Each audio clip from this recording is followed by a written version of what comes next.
Assalamualaikum warahmatullahi wabarakatuh. Perkenalkan, saya Nining Fatimah. Kali ini saya akan membahas topik diskusi sesi 8 MPDR 5302, yaitu tentang sistem pendidikan di negara ASEAN dan Asia Pasifik.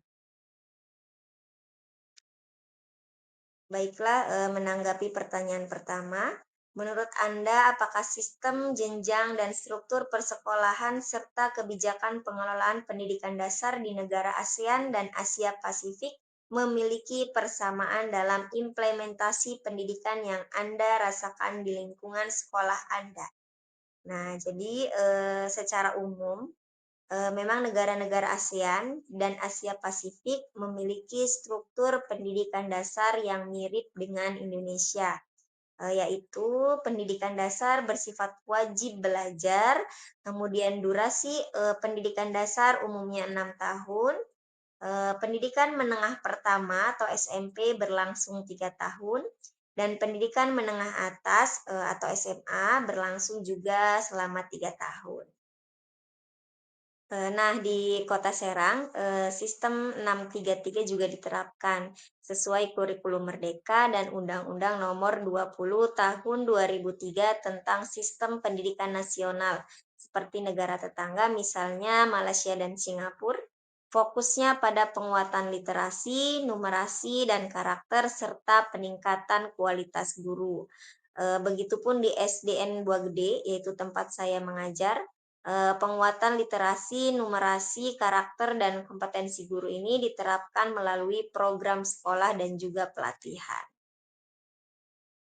Namun di balik persamaan itu ada beberapa kendala yang dihadapi, di antaranya ketersediaan sumber daya.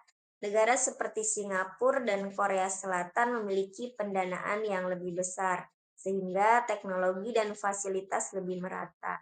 Sedangkan di Kota Serang, khususnya SDN Buah Gede, masih kekurangan sarana belajar digital, sehingga guru perlu bergantian dalam pemakaiannya. Kemudian kapasitas guru di beberapa negara Asia Timur, guru memiliki rasio murid yang kecil dan pelatihan berkelanjutan yang sangat ketat. Di Indonesia, termasuk Kota Serang, pelatihan guru masih bertahap.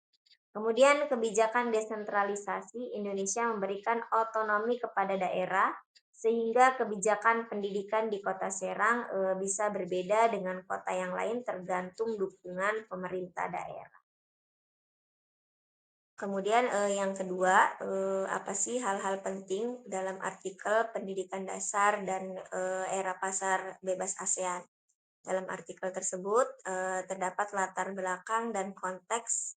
Yang pertama, abad ke-21 ditandai oleh perubahan sosial, budaya, dan teknologi yang sangat cepat.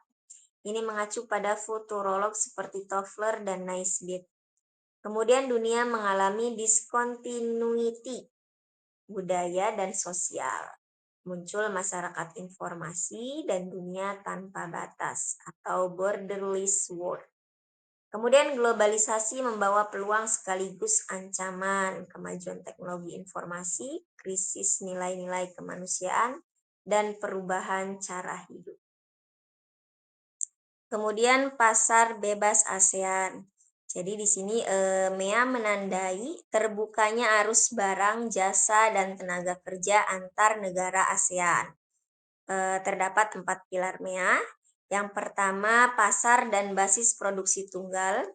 Kedua, kawasan ekonomi berdaya saing tinggi. Kemudian pengembangan ekonomi merata dan integrasi dengan ekonomi global. Kemudian MEA memunculkan persaingan bebas antar tenaga kerja termasuk tenaga pendidik. Pendidikan harus menghasilkan lulusan yang kompeten, adaptif, dan juga berdaya saing global. Kemudian pendidikan dasar dulu dan kini. Jadi dulu siswa datang ke sekolah dengan sedikit informasi, guru memberi sumber utama pengetahuan. Kini anak-anak sudah bisa memiliki banyak informasi sejak dini melalui media digital. Sekolah tidak lagi hanya mentransfer pengetahuan, tetapi harus menjadi tempat pengolahan, pemaknaan, dan pengembangan potensi. Selanjutnya tentang kaitan isi tayangan video materi pengayaan sesi 8 dengan materi modul dari BMP Studi Komparatif Pendidikan Dasar di berbagai negara. Jadi, di dalam video tersebut memperkenalkan pendidikan di kawasan ASEAN dengan menyinggung hal-hal seperti kerjasama regional dalam pendidikan, aspek inklusi, kualitas pendidikan, dan tantangan serta peluang di pendidikan dasar di negara-negara ASEAN. Di sini ada beberapa poin spesifik yang menghubungkan video dengan modul 6, yaitu konteks regional ASEAN, di mana video memberi gambaran umum tentang pendidikan di ASEAN yang kemudian menjadi salah satu unit analisis dalam modul 6 saat membandingkan sistem pendidikan di negara-negara ASEAN. Kemudian di modul 6 memberikan kesempatan untuk melihat bagaimana negara-negara ASEAN memposisikan pendidikan dasar, meliputi struktur, kebijakan, dan juga tantangan dalam konteks kerjasama regional dan nasional. Kemudian perbandingan dan refleksi. Video dapat dijadikan stimulus atau alat diskusi untuk mahasiswa atau juga guru melihat bagaimana negara-negara ASEAN berkolaborasi atau memiliki perbedaan dalam pendidikan dasar. Kemudian modul 6 ini membahas komparatif. Jadi video ini memberikan kasus nyata regional yang membantu pemahaman konteks.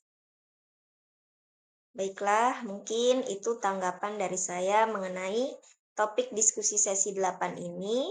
Terima kasih atas perhatian teman-teman. Kurang dan lebihnya mohon maaf. Assalamualaikum warahmatullahi wabarakatuh.